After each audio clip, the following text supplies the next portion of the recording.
गांव में दो अच्छे दोस्त रहते हैं, आदित्य और राज। आदित्य एक मेहनती और ईमानदार लड़का है जिसे अपने काम में दिलचस्पी है और जो हर काम पूरी मेहनत से करता है। वहीं राज एक ऐसा लड़का है जो काम में आलसी है और हमेशा भाग्य पर विश्वास करता है।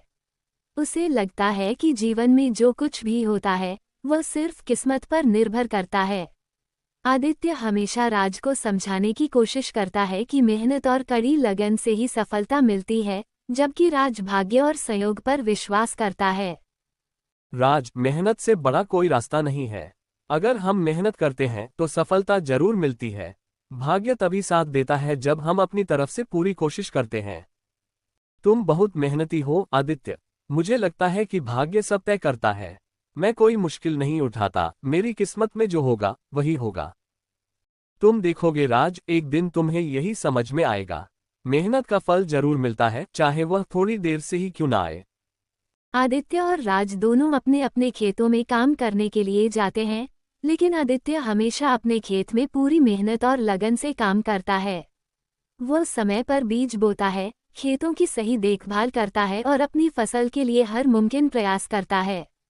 वहीं राज को लगता है कि उसे ज्यादा मेहनत करने की जरूरत नहीं है और वह अपने खेतों में कम काम करता है।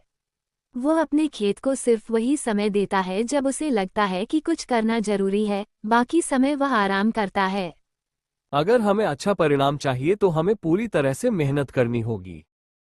देखो आदित्य, मैं बहुत मेहनत करने की बजाय अपनी किस्मत पर विश्वास करता हूँ। देखता हूँ क्या होता है। कुछ महीनों बाद मौसम में बदलाव आता है। आंधी, बारिश और सूखा जैसी समस्याएं दोनों के खेतों पर असर डालती हैं। आदित्य ने जो मेहनत की थी उसकी वजह से उसकी फसल अच्छी तरह से बच जाती है, लेकिन राज की फसल खराब हो जाती है क्योंकि उसने समय रहते अपनी फसल की सही देखभाल नहीं की थी। अब राज को समझ में आता है कि किस्मत सिर्फ तब काम आती है जब हम मेहनत के साथ उसे अपने पक्ष में लाने की कोशिश करते हैं। देखो राज, मैंने मेहनत की थी और इस बार फसल अच्छी हुई। मेहनत का फल मिला। तुम सही कहते थे आदित्य, मैं गलत था। मैंने कभी पूरी मेहनत नहीं की। अब देखो मेरी फसल को, ये खराब हो गई।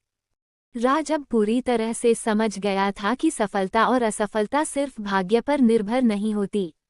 उसे एहसास हुआ कि मेहनत के बिना भाग्य भी हमें कुछ नहीं दे सकता। उसने ठान लिया कि वह अब मेहनत करने से भागेगा नहीं। वह आदित्य से मदद मांगता है और उससे सही तरीके से खेती करने के लिए सीखता है। आदित्य, मुझे समझ में आया कि भाग्य तभी काम करता है जब हम अपनी तरफ से पूरी कोशिश करते हैं। मैं अब तुम्हारे जैसा मेहनती बनना चाहता हूँ। मुझे अपनी गलती का एहसास हो गया है। राज, ये समझ पाना ही सबसे बड़ी बात है। अब तुम मेहनत करो और देखोगे कि किस्मत भी तुम्हारा साथ देगी। अब राज अपनी खेती में आदित्य से सीखी हुई बातों को लागू करने लगा। उसने खेतों की देखभाल सही समय पर करना शुरू किया। उसने बीज सही तरीके से बोए और मौसम के बदलाव को समझते हुए सही उपाय किए। धीरे धीरे उसकी मेहनत रंग लाने लगी और उसकी फसल भी आदित्य के जैसे अच्छी हुई।